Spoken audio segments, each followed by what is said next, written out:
دے دو۔ بسم اللہ الرحمن الرحیم، الحمدللہ رب العالمین وصلی اللہ علی محمد وآلہ الطاہرین۔ موضوع گفتگو قربانی، اور ہماری اس گفتگو کا عنوان ہے قربانی کی فضیلت۔ فضیلت کے لیے اتنا کافی ہے کہ رسول اللہ صلی اللہ علیہ وسلم نے اس جانب تاکید فرمائی، اور اگلے مرحلے میں ائمہ اہل بیت علیہم السلام نے قربانی کی تاکید فرمائی۔ یہ ایک مستحب عمل ہے، البتہ مستحب مؤکد، یعنی اس کی تاکید ہے کہ حد الامکان عالم اختیار میں، یعنی اگر ممکن ہو تو اسے ترک نہ کیا جائے۔ اور اس کی تاکید کے بارے میں ان روایات سے بھی نتیجہ نکالا جا سکتا ہے کہ مثال کے طور پہ حضرت ام سلمہ صلوات اللہ وسلام علیہا نے رسول اللہ صلی اللہ علیہ وسلم سے سوال کیا قربانی کے بارے میں کہ میں قربانی کرنا چاہتی ہوں لیکن میرے پاس مال نہیں ہے۔ تو پہلے مرحلے میں اس سے پتہ چلتا ہے کہ رسول اللہ صلی اللہ علیہ وسلم خود بھی قربانی فرماتے تھے، اور ازواج بھی کوشش کرتی تھیں کہ اپنے مال سے ہم کچھ قربانی کریں۔ اب یہ روایت ممکن ہے کبھی ایسے وقت کی ہو کہ جب رسول اللہ صلی اللہ علیہ وسلم کا ہاتھ تنگ ہو، کیونکہ روایتوں میں نقل ہوا کہ آپ 100 اونٹ قربان فرماتے تھے اپنے گھر والوں کی جانب سے اور اپنی جانب سے، اپنی امت کی جانب سے، جن میں سے 34 اونٹ مولا امیر المؤمنین علیہ السلام کی جانب سے قربان فرماتے تھے۔ یا یہ کہ حضرت ام سلمہ نے سوال کیا ہو اور کسی اور کی جانب سے کیا ہو کہ اگر کسی بیوی کے پاس یا کسی کے پاس پیسہ نہ ہو تو وہ کیا کرے۔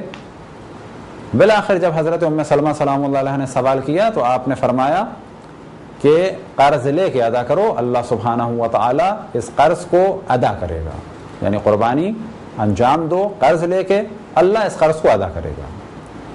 لیکن اس جانب توجہ رہے کہ یہ سوال حضرت ام سلمہ سلام اللہ علیہ کے صورت میں تھا کہ جب وہ اللہ کی بارگاہ میں قربانی کرنا چاہتی تھیں، نہ یہ کہ دکھانے کے لیے۔ بس کوئی ہمارے اس گفتگو سے نتیجہ نہ نکالے کہ پڑوسی کیا کہیں گے کہ ہم نے اس سال گائے نہیں کی، یا چھوٹا جانور کیا ہے، بڑا جانور کیا، تو مولانا نے روایت پڑھی تھی قرض لے لو، تو اس صورت میں قرض نہ لیں۔ ہاں، اگر خالص نیت کے ساتھ قربانی کرنا چاہتے ہیں تو اپنے حالات اور واقعات کو دیکھتے ہوئے اللہ سبحانہ و تعالیٰ کی بارگاہ میں قربانی پیش کریں، چاہے وہ چھوٹے سے بکرے کی کیوں نہ ہو۔ تو اس روایت سے بخوبی اندازہ ہوتا ہے کہ قربانی کی اسلام میں بہت تاکید ہے۔ اسی طرح سے روایت مولا امیر المؤمنین علیہ السلام سے نقل یا فرماتے ہیں کہ قربانی کرو بے شک اگرچہ قرض ہی کیوں نہ لینا پڑے۔ اور ایک اور روایت مولا امیر المؤمنین علیہ السلام سے نقل یا فرماتے ہیں کہ جس وقت کوئی شخص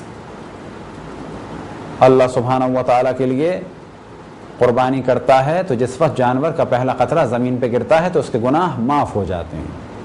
البتہ پھر اس جانب توجہ دلائیں کہ ہر گناہ نہیں، بلکہ جب بھی اس قسم کی روایتیں آپ سنیں تو ان میں کوئی نہ کوئی شرط ہوتی ہے۔ بس ایسے گناہ کہ جن کا تعلق اللہ سے ہو، بس جن کا تعلق انسانوں سے ہے، جب تک انسان معاف نہ کرے تو اللہ سبحانہ و تعالیٰ بھی معاف نہیں کرے گا۔